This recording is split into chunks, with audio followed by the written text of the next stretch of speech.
आज चाहिँ डे 5 अनि हामी चाहिँ आज मेलबर्न छोड्दैछौँ। अब हामीले चाहिँ यहाँबाट चेकआउट गर्दैछौँ।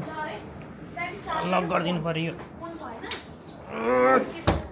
ल है। अब लाग्यो हामी। अब हाम्रो प्लान भनेको यहाँबाट जिलङको वाटरफ्रन्ट पार्क, यो पछाडीको सामान पनि सबै मिलाउनु पर्छ। पछाडी बस्नु पर्छ। त्यसपछि 12 एपोस्टल्स अनि त्यसपछि एडलेड।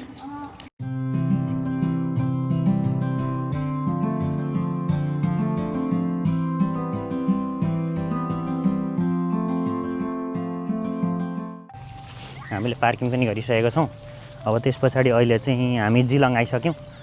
जिलङको चाहिँ हामी वाटरफ्रन्ट पार्क भन्ने ठाउँमा चाहिँ एकछिन घुम्दैछौँ। यहाँ चाहिँ आधी घन्टा जस्तो हामी एकछिन हेर्छौँ वरिपरि, अनि त्यस पछाडि फेरि हामी 12 एपोस्टल्सको लागि हामी ग्रेट ओसन हुँदै जान्छौँ। अहिले चाहिँ ठ्याक्कै हामी पार्कमा आएको छौँ। हजुरबा अङ्कलहरू हुनुहुँदो रहेछ यहाँ। अनि यताको साइड बिच भइहाल्यो। वरिपरिको यो एउटा सर्कल जस्तो पुल छ, त्यहाँबाट हामी टुर कम्प्लिट गरेर आउँछौँ, घुमेर आउँछौँ। यहाँ यो अङ्कल आन्टीहरू के गर्नुहुँदैछ यहाँ? ओ के गरेको यो? के गरेको जस्तो देखियो? डोरी तानेको हो जस्तो छ। यहाँ डोरी पनि छ। यो धारा भइहाल्यो। वरिपरिको पार्किङ बबाल रहेछ नि त।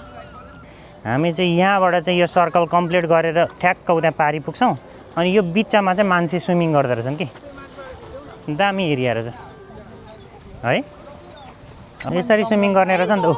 उहाँ पारिपट्टि अर्कोले पनि सिक्दैछ कि हो ल है। यहाँबाट हाम फाल्ने रहेछ क्या। Do not climb, use stairs. अनि के युज गर्ने त? ए do not climb, use stairs भनेको। बसिरहेको हुँदो रहेछ नि त। यहाँ केही भयो भनेदेखि लाइफ गार्डहरू पनि हुँदो रहेछन् यहाँ। अनि यो चाहिँ राम्रो हो क्या। गुड राम्रो मान्छे। तिमीहरू राम्रो मान्छे रहेछौ। यहाँबाट जाने र हेर्ने जाउँ न। केटाकेटी हाम फाल्ने ठाउँ जस्तो छ।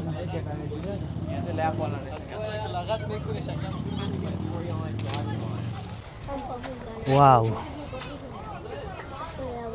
यहाँबाट त झन् दामी देख्ने रहेछ नि त। यो हो नि त स्विमर त। परबाट घुमेको, यहाँबाट कम्प्लिट गरिसक्यो। एकछिन यहाँ बसेर हेऱ्यौँ स्विमिङ जम्प गरेको। अहिले चाहिँ हामी पार्कमा अब दौडेर ढुट्टु। जस्तै यताको साइडहरू भयो होइन, यो देखेको पुरा प्लान्टहरू। त्यसपछि ट्रेन कस्तो रहेछ भने ट्रेन चाहिँ यस्तो खालको रहेछ पछाडिपट्टि। म त त्यो लिगमा कुद्ने होला यहाँको ट्रेन भनेको थिएँ। सर पार घुमाउँदो रहेछ। त्यो पनि कुदाएर गाडी जस्तो। यो चाहिँ तपाईँलाई मनपर्छ? जेलाटी। एकछिन ल, म नि जेलाटी ट्राई गर्छु। लाइम फ्लेभर हो त्यो। यो पाइनएप्पल हो, यो स्ट्रबेरी हो, मिक्स। यो ब्लुबेरी हो। रेनबो हो नि त यो। तर मलाई चाहिँ अलि मन परेन, जेलाटी मन परेन मलाई।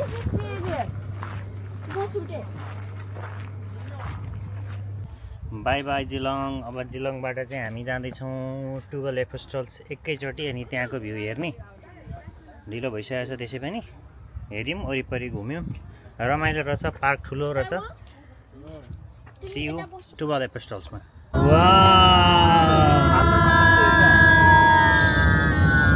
यताको साइडबाट आएको। अब यो ग्रेट ओसनको छेउको साइड चाहिँ यस्तो दामी देखेको छ। वाउ देखेको छ। वाउ खतरा देखिरहेछ है। कस्तो राम्रो घर छ कि। ओइ हामी चाहिँ सुरु गरिसक्यौँ ग्रेट ओसन रोड। यहाँबाट दामी चाहियो मलाई राम्रो ठाउँ। त्यही हो कुरो। जान्दिनँ म। यतातिर देखाम त वही खतरा। मैले चाहिँ बाटोमा आउँदा आउँदै यो ओस्मो पकेटको माइक टु चाहिँ मेन बोल्ने माइक्रोफोन चाहिँ हराएछु। कहाँ हराएँ अब खोजेको गाडीमा छैन होइन। गाडीमा भएको थियो भने त अटोमेटिक कनेक्ट हुन्थ्यो, छैन। अघि पर एक ठाउँमा फोटो खिच्न भनेर निस्केको थिएँ, त्यतिखेर नै झरे जस्तो लाग्यो। अनि अब त्यहीँबाट चाहिँ क्वालिटी गाह्रो होला जस्तो छ। त्यही पनि मसँग भएको माइक टु छहरूको मोबाइलको लागि कनेक्ट गर्ने त्यो ट्राई गर्छु, त्यसले हुन्छ कि हुँदैन। उतैसम्म त छैन है, 12 एपिस्टलबाट उतासम्म चाहिँ त्योभन्दा अलिकति उता मात्र छ, त्यो पछि त नर्मल बाटै हो। यो छेउछेउमा चाहिँ गाई बस्तु पालेर बसेका छन्, एउटा चिटिक्कको सानो घर बनाएर है। अनि यो चाहिँ एकदमै पहाड गाउँ। हामी चाहिँ 12 एपिस्टल आइसकेको छौँ। मान्छेहरूको यो गाडीको लाइन चाहिँ सबै पार्किङको स्लटहरू कुरिरहेछन्। मान्छेहरूको भिड चाहिँ लास्टै धेरै हुँदो रहेछ यो ठाउँमा चाहिँ। यो चाहिँ यहाँ आएर बस्दो रहेछ। आज एकदमै नराम्रो फिल भइरहेछ एउटा। अब यसको माइक्रोफोन चाहिँ यस्तै खालको माइक्रोफोन थियो, त्यो चाहिँ मैले हराएँ। त्यो जुन मेन क्यामेराको चाहिँ मैले हराएँ। तर अब यो चाहिँ मैले अहिले चाहिँ युज गरेको चाहिँ छुट्टै किनेको थियो माइक टु, मोबाइलको लागि युज गर्ने भनेर गिफ्ट पाएको थिएँ भनौँ न। उसले दिएको हो, उसले दिएको गिफ्ट चाहिँ युज गरिरहेको थिएँ। किन किनेको भन्नु, मैले दिएको तिमीले दिएको हो। अनि अब त्यही माइक युज गर्दैछु। त्यो चाहिँ मैले कहाँ छोडेँ, त्यो पर मैले खिच्नको लागि भनेर हातमा बोकेको थिएँ। हातमा चाहिँ मेरो मोबाइल अनि त्यो माइक्रोफोन अनि यो क्यामेराहरू टन्न थियो क्या, त्यो चाहिँ झरेछ क्या, खुट्ट झरेछ। गोजीमा लाए जस्तो लागेको थियो, झरेछ, हराएछ, ठिकै छ। पछाडि देखाउँछ है, एपोस्टलको पछाडि चाहिँ यस्तो राम्रो देखिँदो रहेछ नि त। यही हो देखिने। यो चाहिँ हेलिकप्टर राइड गराएको हो वरिपरि। ल यहाँबाट झन् राम्रो देखिने रहेछ एपोस्टल चाहिँ। यो चाहिँ 12वटा छ अरे। यहाँ चाहिँ हेलिकप्टर अनि फेरि अर्को चाहिँ यहाँ।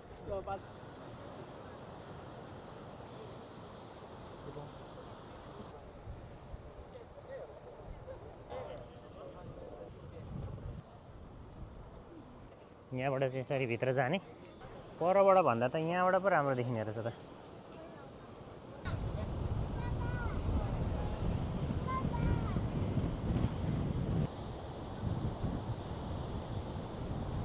मान्छेहरू चाहिँ लास्टै धेरै भिड हुँदो रहेछ मान्छेहरूको चाहिँ। अब यस्तो राम्रो भ्यूहरू हेर्नको लागि त मान्छेहरू टन्नै भइहाल्छन्। परबाट भन्दा त बरु यहीँबाट राम्रो देखिने रहेछ। मान्छेहरू यो तलको बारहरू फोटो खिच्दाखेरि पनि बारहरू देखिन्छ नि त, यहीँबाट राम्रो देखिने रहेछ। अब यति नै हो होइन। यो चाहिँ पछाडिपट्टि यो घाम लागेकोले गर्दाखेरि पनि एन्टी लाइट जस्तो परेकोले गर्दाखेरि पनि राम्रो देखिएन। अब पछि फेरि घाम नभएको बेलामा एकपल्ट फेरि आउने हेर्ने। अनि यहाँदेखि परतिर धेरै राम्रो ठाउँ छ क्या, लन्डन ब्रिज अनि अरू केहरू थियो। त्यो ठाउँमा चाहिँ अब बिस्तारै नेक्स्ट टाइम फेरि। अब यो 12 एपोस्टल्स पनि कस्तो थियो रहेछ भने चाहिँ एक ठाउँमा चाहिँ गन भनेको त्यहाँ चाहिँ गइसकेको, उडिसकेछ पानीले गर्दाखेरि ढिस्को होइन। अनि यो बिस्तारो 1-2वटा चाहिँ बिस्तारो त्यो पनि जाँदै रहेछ कि।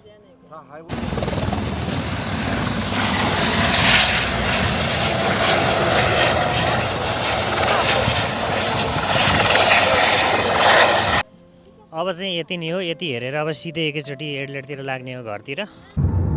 छुट्टै संसार छ त यो गाउँमा त गाँठी। कस्तो गाउँ यार। स्विजरल्यान्ड त यहाँ पो रहेछ त।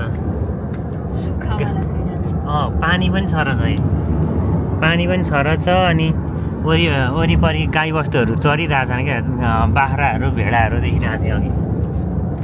कस्तो राम्रो ठाउँ रहेछ हौ, पुरै गाउँ। अनि गाई चराएर लगाएर उता पानी खुवाउने। अनि यो जङ्गलमा बाट घाँस काट्ने। मेरोमा 7.5 छ, उसकोमा 7.35 छ। भनेको मेरोमा चाहिँ हामी भिक्टोरियाबाट मेलबर्नको भिक्टोरियाबाट यता क्रस गरिसक्यौँ साउथ अस्ट्रेलिया। त्यही भएर मेरो मोबाइलमा चेन्ज भइसक्यो टाइम, उसकोमा स्टिल भएको छैन।